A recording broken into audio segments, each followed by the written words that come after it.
और आइए आगे बढ़ते हैं। हरियाणा विधानसभा चुनावों के लिए बीजेपी के 67 उम्मीदवारों की लिस्ट आने के बाद पूर्व मंत्री कर्णदेव कंबोज, रतिया से विधायक लक्ष्मण नापा समेत अब तक 8 नेताओं ने पार्टी से इस्तीफा दे दिया है। इस बार बीजेपी ने 9 मौजूदा विधायकों के टिकट काटे हैं। देखिए पूरी खबर।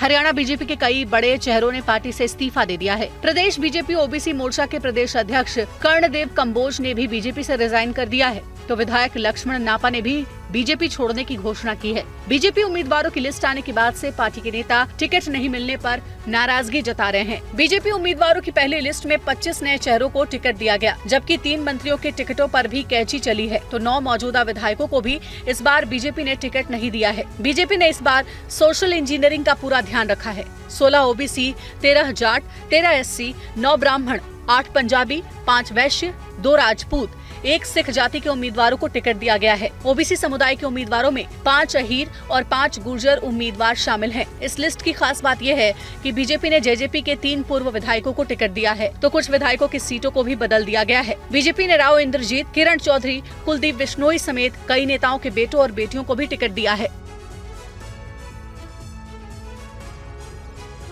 और बीजेपी नेताओं के इस्तीफे पर हरियाणा के पूर्व गृह मंत्री अनिल विज ने कहा कि नाराज नेताओं को बात करके मना लिया जाएगा। उन्होंने कांग्रेस पर विनेश फोगाट और बजरंग पुनिया जैसे खिलाड़ियों के सियासी इस्तेमाल का आरोप भी लगा दिया। ये जो लोग नाराज हैं, इनको लेकर क्या कहेंगे आप? नहीं, इनको मना लिया जाएगा। ये चुनाव है, इतना बड़ा चुनाव है, सारे हरियाणा प्रदेश का 90 सीटों का चुनाव है।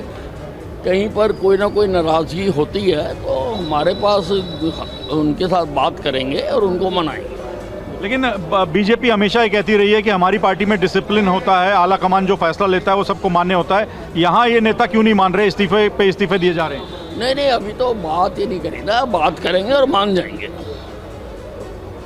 तो आपको लगता है इनको मना लिया जाएगा सबको? बिल्कुल मना लिया जाएगा। अच्छा, एक सर और सवाल है। विनेश फोगाट और बजरंग पुनिया ने संकेत दिए हैं कि वो बीजेपी की माफ कीजिएगा कांग्रेस की टिकट पर चुनाव लड़ सकते हैं। इसको आप कैसे देखते हैं? देखिए, खेल और राजनीति ये दोनों अलग अलग चीज़ें हैं। अब खेल में, राजनीति में खेल हो सकता है, पर खेल में राजनीति नहीं होनी चाहिए। तो ये चुनाव लड़े, इस पर आपको ऐतराज़ नहीं है?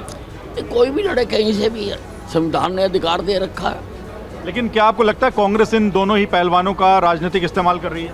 जो वो तो पहले दिन से कर रहे हैं।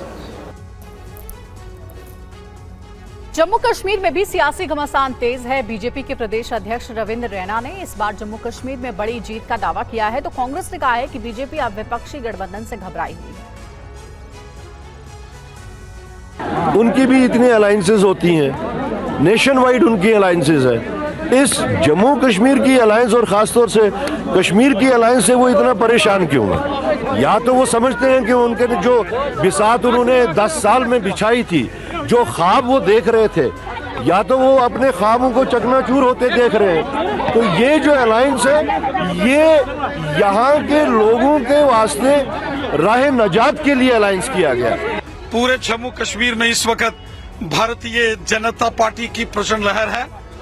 जम्मू हो या कश्मीर हो, नौशहरा हो या कोई भी क्षेत्र, आप देख सकते हैं हजारों की तादाद में भारतीय जनता पार्टी के कार्यकर्ता बढ़ चढ़कर पूरे जोश, उत्साह, जुनून के साथ इस समय चुनाव के इस अभियान में भाग ले रहे हैं।